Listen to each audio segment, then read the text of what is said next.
All right, let's continue with the Omen franchise. Obviously, moving on to Damien.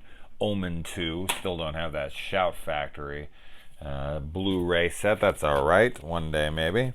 Now, somebody pointed out that there are 5 books in this franchise because I was talking about how it's a good trilogy and this and that. And they're like, there's 5 books. And I'm like, oh, I know there's 5 books.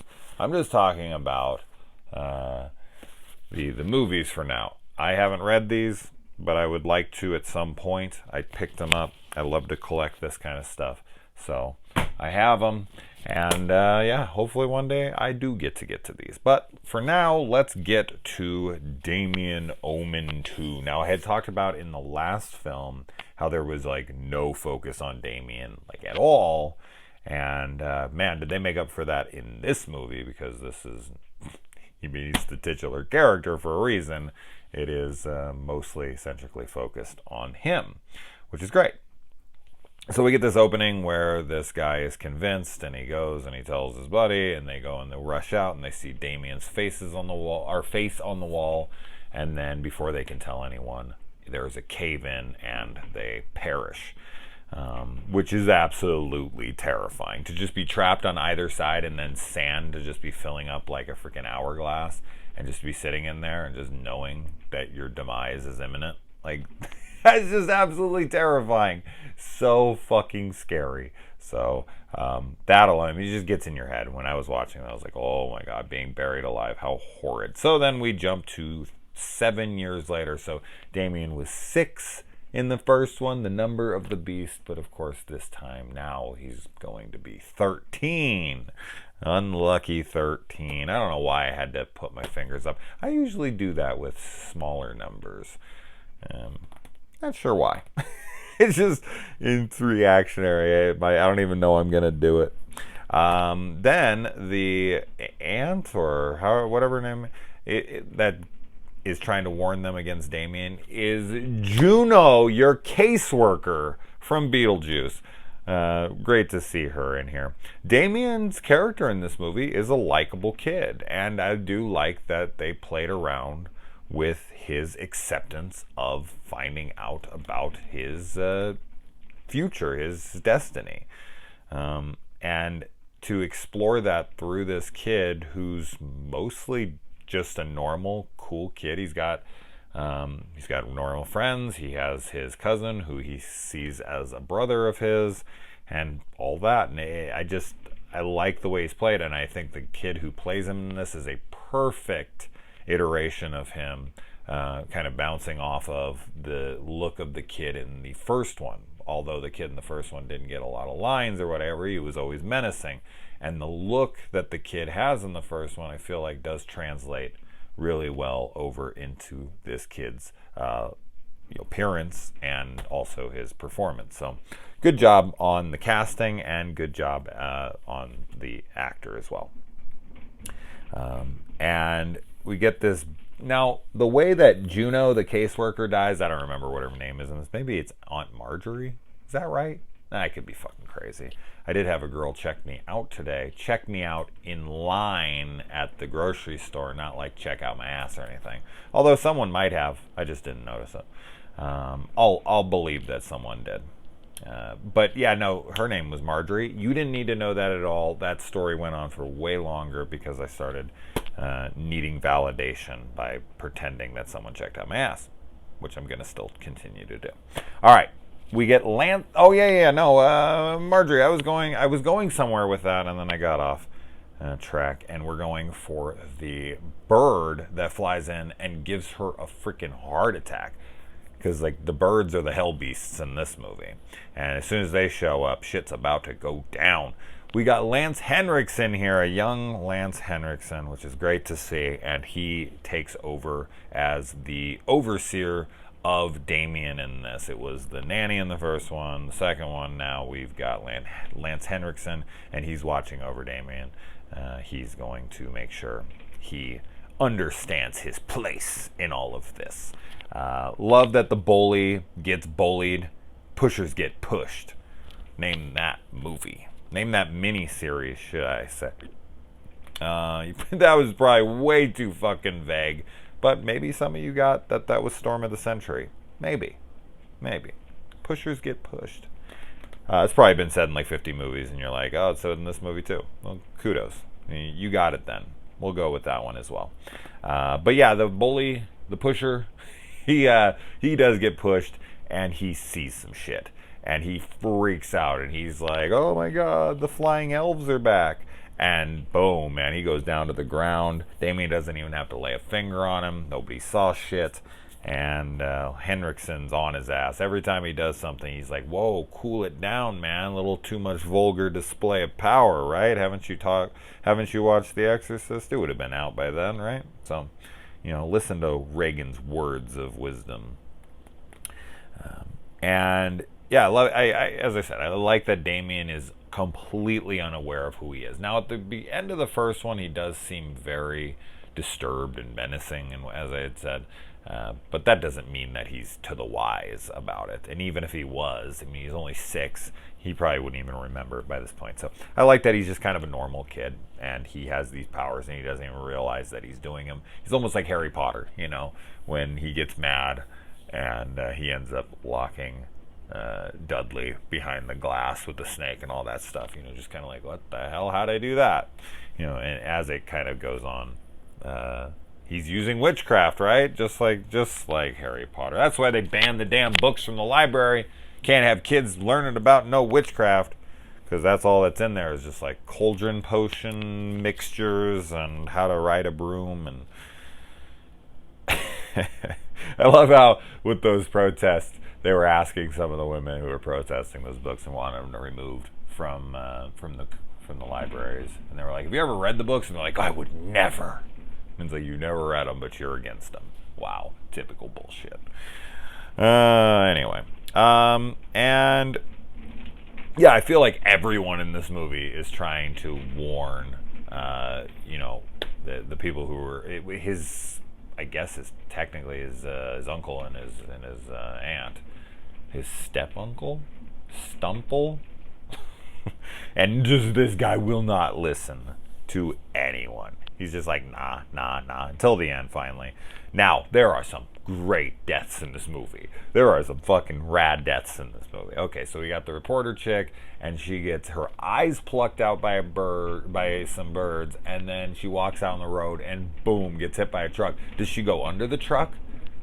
Like the hitchhiker in Texas Chainsaw Massacre? No. She goes up over the truck. It's actually kind of funny. I actually laughed out loud how ridiculous it looked like someone just like threw a freaking mannequin in the air, but whatever, I don't give a shit. And it just smashes, and then the freaking truck goes over. Pretty funny. I don't know how it like went up over and then down and then ran her over. Not really sure how that would work, but whatever, it did. And maybe it was the next truck. I don't know. I watched that last night. But regardless, cool looking death. It's just her getting the eyes plugged in, and she walks out on the road, and her eyes are all black, and she's like, and screaming, and blood's coming to her face, and then the truck just smashes into her. Awesome. Brutal stuff. Awesome. And then, best death in the movie, easily, the elevator halving scene. That death is so inventive and so damn cool. I was like, hell yes. I didn't even remember that death, and I am shocked that I don't remember that death, because it is badass, and I honestly prefer it to the head chopping in part 1. It's just more my style. It's more elaborate. It's more ridiculous, and I love it. It's very creative. Like the counterweights have this line in between it, and it comes down. Now, why the guy doesn't become weightless as the thing's dropping at that speed? He's just kind of just standing like, what's happening? And then it hits, and he's like, oh, he like falls over. It's like that acting in Star Trek when they're supposed to be being shot at by like Klingons or something, and they're like, oh. It's pretty funny. He's just kind of like, he falls over, and he's like, oh my god. And it's like, dude, you just dropped like 20 something stories, and your fucking feet didn't even leave the ground for half a second, and then you just like fell to the ground. You're like, oh, whoopsie daisies. But that shit, he's just laying there, and boom, cuts him right in half. No premonition pictures in this, which is good. You don't want to beat a fucking dead horse. And trapped under the ice too. Man, now that's not a gruesome death, but it's terrifying. Yet another absolutely terrifying death. To just be like floating down, having everyone looking up at you, and you're just trying to smash through, and they're trying to get through. Now that guy's like hitting it with the axe, and as he's hitting it with the axe, he ends up, the dude that's under the ice, he ends up like so far away at this tree, and he's like trying to pull himself out. It's like, why are you still here with the axe when he's nowhere to be seen? You can see through the ice. He's gone, long gone. He's way over there. I thought that was really funny, but damn, terrifying. Could you imagine falling through thin ice and then just getting trapped under and the current catching you? And then you just like, you have like this, you know, partition between you and the people who are trying to save you, and it's like a clear one. It's like a piece of glass, and you just are sliding to your doom, and everyone's trying to help you. Oh, horrible! What a horrible way to die. There's no good way to die, in my opinion, but there are to varying degrees of horrible, and that's absolutely. I mean, you're freezing, and it's like burning. You know, when it's that cold, it's not like cold. It's more like hot. It's like burning. Oh, rough. And you're drowning at the same time, which is always just a terrifying feeling for me anytime I'm like lacking air. Not only is this Damien's 13th birthday, but also he's becoming a man, right? He's going through puberty, so that kind of makes sense of why this movie would be at this time in his life. So not only you get the number 13, which is significant for like unlucky reasons or whatever, but also because he is legitimately coming a man. So they kind of got to have that, you know, where they got to play with the number 13, and it makes sense for why Damien would be coming into his own within the film. So dig that stuff, all smart and cool, and I'd love to read the books. And speaking of reading books, this is when Damien is told to read the book of Revelations, chapter 13, and he goes and he figures it out. Finds the 666 on his head, as was found by his stepfather in the first movie. Freaks out, doesn't want it, has nothing, like wants nothing to do with it. The Monsanto stuff, which is essentially what this is chemical plant. It's like, you know, agriculture and all this. I find most of that stuff to be rather dull. I think that it has to do with, I don't know exactly what the purpose of it is, just to kind of show the empire or whatever, or maybe like, you know, that's part of the prophecy that the crops would die and all this stuff, and that's what these guys are doing, is they're creating chemicals to poison the earth, and just like, you know, they're essentially the Antichrist for doing that. I don't know, but regardless of what the message is with that or what their intention was with that, most of it's rather dull, and unfortunately eats up a good amount of screen time. Like, I want to say like 15-20 minutes of this movie is dedicated to kind of business jargon that comes to you know, a Monsanto type business, and I'm just like, I don't give a shit. Then we find out, you know, then they go and they visit the chemical plant, and one of them falls into a vat and then becomes the Joker. No. One of the freaking things blows up and kills a couple people, and everyone is coughing and sick, and Damien just walks out of there like it's a freaking breezy Sunday afternoon, and he's all good to go.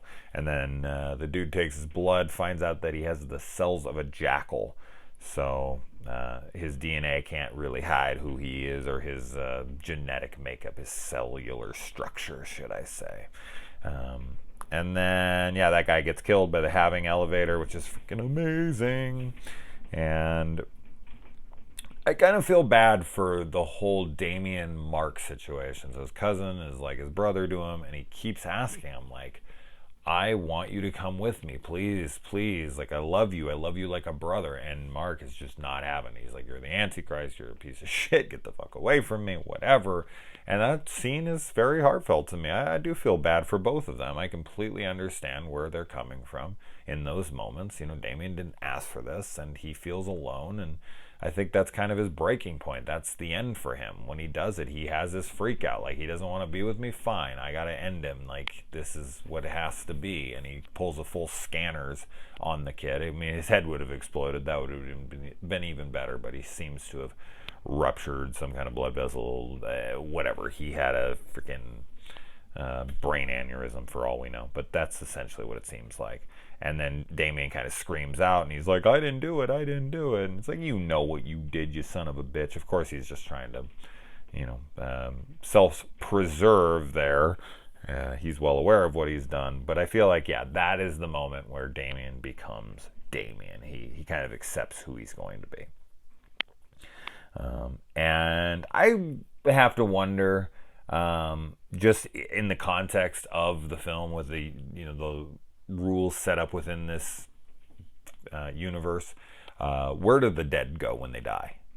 Like, when Damien kills them, or his hellhounds kill them, or his protectors kill people, do they get a free pass to heaven? I don't know. Like, if those kinds of demons and whatnot kill you, do they drag your soul down into hell? Is that how that works? That seems unfair, but hey, I mean, all of this is unfair, right? But yeah, I was just thinking about that. I'm like, I wonder, since these movies clearly show that the Bible and everything is real for sure, what happens to you when you die, when you're killed by a Damien or Damien's lackeys? I don't know. I just was thinking about that within it. Maybe it's explored in the books, and that's why I should read it. So for those of you who have read them, maybe you can fill me in on that. But that was something that crossed my mind. The train death is okay. I really wish we could have saw it better. But he gets caught in the connectors, the couplings, or whatever you want to call them. I'm sure they have a specific name, which I should know because my grandfather worked for the railroad for like fucking 40 years or something insane, maybe 50. Crazy amount of time. And great man, still alive to this day, like 86, 87. Freaking personality, man. He is more egocentric and in love with himself than I am, man. He's like singing Bruno Mars to himself every night. He's got to kiss himself. He's so pretty. So, love you, Grandpa. All right. And then, yeah, we get the daggers back in the movie. And his aunt, I guess his aunt. That's who these people are, right? Yeah. She stabs the dude. She's like, here's your daggers. Boom. And she just like gives it to him. And then boom, Damien just fucking boiler room lights her on fire like instantaneously. Like, hey, thanks for the thanks for the assist. High five. Boom. Just kidding. Fire. And then you're fired. That's what he should have yelled out. And then he walks outside and sees Lance waiting for him, and he just gives that fucking creepy ass smile, and credits roll. Super dark ending, just like the first one. Seal of approval. I'm pretty sure, if I remember correctly, in the third one, Damien does die and they defeat evil and all of that stuff. But, so that one's going to have more of a happier ending. But I do like the grim, dark endings of this movie. So I look forward to watching the final conflict, hopefully tomorrow.